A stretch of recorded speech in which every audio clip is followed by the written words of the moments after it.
You are a good-looking person.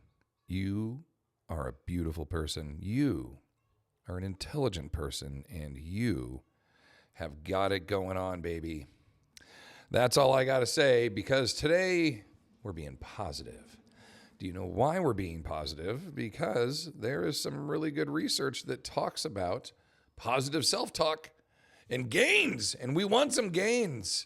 So we're going to dive into that a little bit today. What's up, everybody? My name is Robert Linkul. I am the owner of TrainingTheOlderAdult.com, and I am the Director of Education with Fit Body Bootcamp. And I am here today to talk to you about this. This came from my one of my favorite resources, Dustin Jones, over at the I always mess this up. Let me grab it here real quick and just make sure I get the right name. And here it is. It is the Institute of Clinical Excellence. If you all haven't checked out their website, please do. Dustin Jones works there and is one of their older adult coaches and does an excellent job. I sign up to their newsletter and they send out all kinds of good stuff like this. So in this study, which we're going to break down and just kind of look at a little bit here and discuss the idea of positivity and positive self-talk, and does it really have a effect on you while you're resistance training? I think there's obviously, like, the development of the term positive self-talk came from somewhere. And I think there's always been significantly good research to suggest that talking positively is always going to be of great benefit. But will it have a direct effect on resistance training? That's a unique question. Like, I don't even know how somebody thought that up, of like, hey, you're about to do a set. I'm going to talk really positive to you. And then you're gonna do that and then tell me how hard it was, or what we're gonna assess by the numbers. What if I'm listening to Rage Against the Machine, or I'm listening to Godsmack, or I'm listening to Iron Maiden, right? What if I'm listening to something that's and I get all fired up and I still PR, but I was listening to something that was really, heavy and dark and whatnot? Would that still? I don't know. That's my point. Is like, is it just some kind of external stimulus? Like, I got this, you're great, you can do this, or come on, you can do it. Like, what if I'm doing the military cadre, in your face, come on, maggot, you can do this. Like, what if people need that motivation versus you were so good looking, right? Jerry Seinfeld. Like, is it one of those kind of situations where this is just simply a external source that's going to give motivation? I don't know. All right, 28 healthy older adults. They were split into a resistance training group and then another one that had positive self-talk. That's the ST, okay, self-talk that you'll see as we get into the references here. All subjects performed 2 workouts a week that were high-intensity resistance training, HIRT training, and then they were pre-assessed using grip strength, a 30-second sit-to-stand score, a timed up and go, and a 1-rep leg press maximum effort. Also a 1-rep leg extension and a calf raise machine. I have never seen somebody do a 1-rep max on a calf extension machine. That seems really risky to me, especially with older adults that are maybe not trained. That seems very risky. The resistance training self-talk group said a positive motivational phrase before each set during the training, such as, I have to give this my all. I can do this here and now. I am a machine. I love it. Results, both groups saw statistically significant improvements in their 1-rep max testing, but the positive self-talk group saw statistically significant improvements in the 30-second sit-to-stand and the timed up and go compared to the resistance training group. So what does that tell us? What does that show us? Well, I wanted to look at the information a little bit further, so we popped over to the article inside the Journal of Strength and Conditioning Research, and here it was. They had some really good write-up. Obviously, the whole article's in there, but I'm a simple person and I like pictures, so liked seeing some of their little graphs and their information they put up on here, and it showed some of the statistical numbers. And again, this is only 4 weeks of training. Like, that's not a huge amount of time. 8 workouts, literally 8 workouts twice a week for 4 weeks, 8 workouts, and we saw a statistical advantage, a statistical advantage, is typically, and so I'm just so I get this right, those that do research and in the world of research, I have seen when I was in school, if you had more than a 2.5% increased change in whatever it was you were researching, that was considered a significant improvement. So if I did bench press, and then the other way I was doing bench press, it was over hot coals to motivate me and I improved by 5%. Well, that was huge. That was a massive improvement. All you needed was 2.5% or more to be considered significant in improvement. But then I've heard other people say 0.5%. So I don't know like where that one came from, or maybe I'm old school, but when I see that word, a significant improvement, immediately my mind goes to at least 2.5% better, which in the grand scheme of things, right? You might hear that and be like 2.5%. That's what we got better. But when you're trained for years and years and years, like in the beginning, you can have a 30% increase, an 80% increase. You go from a deconditioned individual that can't really lift or do anything of semi-impressive stature. Like my first deadlift was a 45-pound bar. Well, my last deadlift in my prime was like 600 pounds. And so when you do that, you're like, well, compared to where I started, right? I mean, that's a massive improvement. Like, I don't know, I'm great at math, like 800% more, whatever, right? Like a lot more than where we started. But if I went from 600 to 602, that would be a significant improvement for me. 2 pounds. When you're that trained, you're that good. You know, Usain Bolt ran the 100 in 9:58, and I think his time before that was 9:62. So he broke it by 4/100ths of a second. Right? Carry the zero. Yeah, hundredth. Yeah. 4/10 of a second would be 0.4. So this is 0.04. Yeah, 4/100ths of a second. I did not major in math, people. Not even close. My worst subject, by the way. With an increase like that, you would expect the world record to be broken by 1/10 of a second. 1/100th of a second, right? 200ths of a second, like barely, but he broke it by 4/100ths of a second. Like that is a significant amount of time because it's so fast. And all the improvements before that, Maurice Green was like 9.79. I think before that, Ben Johnson was 9.81, if I'm remembering. And then Carl Lewis was like 9.84. So I guess statistically it's right in there, right?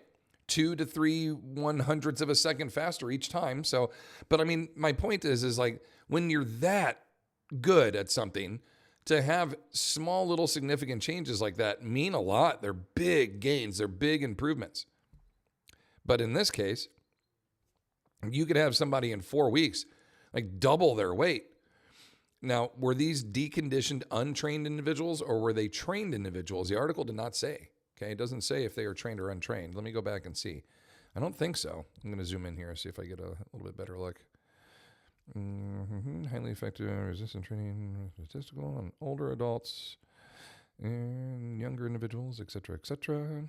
Yeah, I mean, I don't see anything that says that they're untrained, so they're not deconditioned, but it doesn't say that they're trained either, which, again, would be very risky, in my opinion, to give somebody a 1-rep max on a leg press, on a quad extension, and a calf pump. You are asking for somebody's Achilles or patella to snap if you are trying to do a 1-rep max. Now, maybe it was a projected on like a 10-rep max, and then they projected the 1 rep, and they're like, okay, that's the number we'll use. That's often the case, but usually the article will state that. Nevertheless, getting off point a little bit, is that the positive self-talk showed a significant increase in their timed up and go and their sit to stand, which means their reaction, their speed, their coordination, their balance, those kinds of things. They got stronger across the board, but they got more athletic, I would say, with the positive self-talk.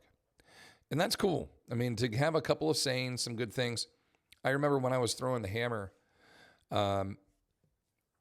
when you do a lot of visualization, I worked with a sports therapist in school. Back in a time where working with a sports therapist was not cool. Like it was almost like, what you have a problem, you're going to a therapist. I was like, I just need to learn how to focus a little bit better and stay in my zone. So I had a great, Gloria Solomon was her name, great therapist in sports psychology at Sacramento State. And her undergrad instructor, Andrea Becker, was like our USA softball women's coach or something along those lines too. Like very accomplished ladies. I got to work with both of them. I feel very lucky I got to do that. And a lot of my visualization and my positive self-talk was around not allowing negative thoughts to come into your mind. And you'll see it with like golf too. I know I'm jumping around a little bit, but like right before if you hear someone say the things that come to their mind, they'll think as they're lining up their golf swing. All right, keep your head down, keep your hips in. When you get it into the backswing, you're going to follow through. Keep your head down. You're not going to look or chase. You're going to get a nice clean contact. You're going to follow through the ball. And then they get ready to go and they go, and don't screw up. Like right before they throw this negative thought into their head. And of course, what happens? They open the club face or they top it or they do something and they screw up because you allow this negative thought to come into your head, right? Or like right before you do it, what if I screw up, right? What if I don't do all those things right? Those little doubts jump into your head. So you would have these like positive affirmations, these positive sayings, mantras, if you will.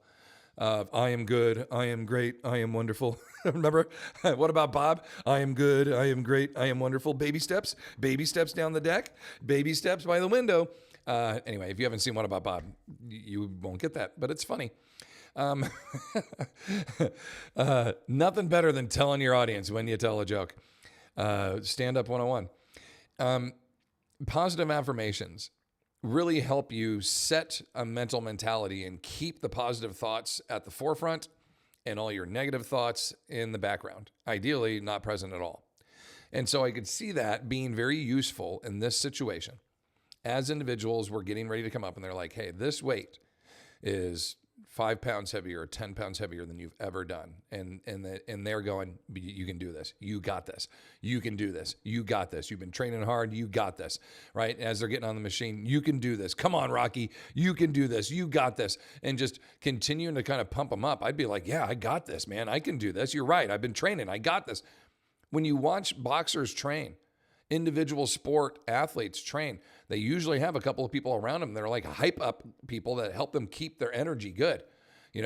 Look at like McGregor and what's the other guy that he fought? Mayfield, right? The documentary about them when you're watching them train.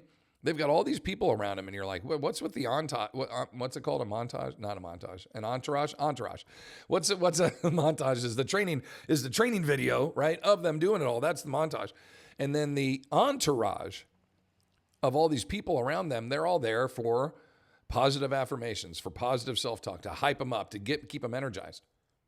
So I definitely can see that being a really valuable thing. So if you think about it in relation to fitness, who would be your hype guy when you're a personal trainer and you come into the gym?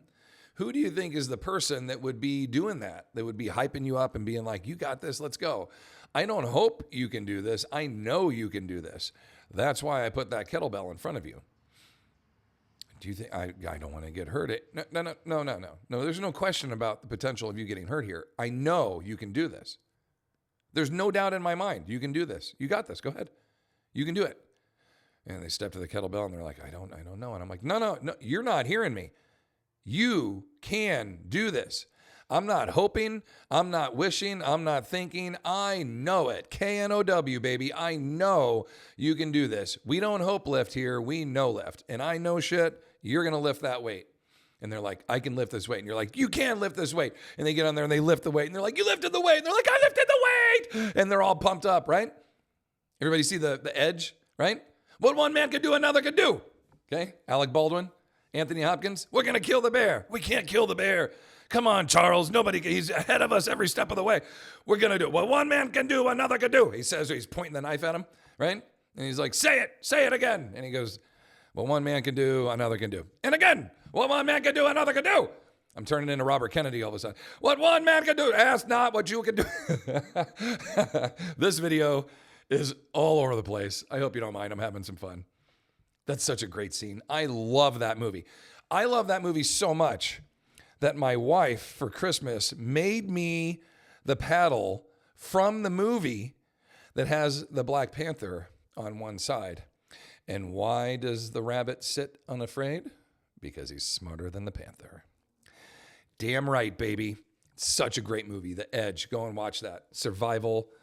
Great. Anthony Hopkins, he's the man. Alec Baldwin in his prime, right? So good. So good. I can word for word.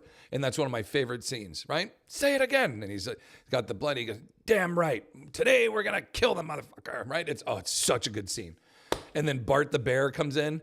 Ooh, Bart's so great, right? It's the same bear from The Great Outdoors. Anyway, positive self-talk works, people. That's all I got to say. That's all we're talking about today. This is by far the best or the worst video I've ever made. You can tell I've been out of things a little bit. I don't have a lot of people to talk to, so I'm talking to you today. I hope you enjoyed this. If you have any comments, questions, let me know. If you want to reference that article, go check it out. And a big shout out again to my people over at the Institute of Clinical Excellence, ICE. They have a great website. Go over there, check out their content. They're awesome. All right, team, we will talk to you later. Until then, continue to fight your good fight against sarcopenia, and we will talk to you later. Take care.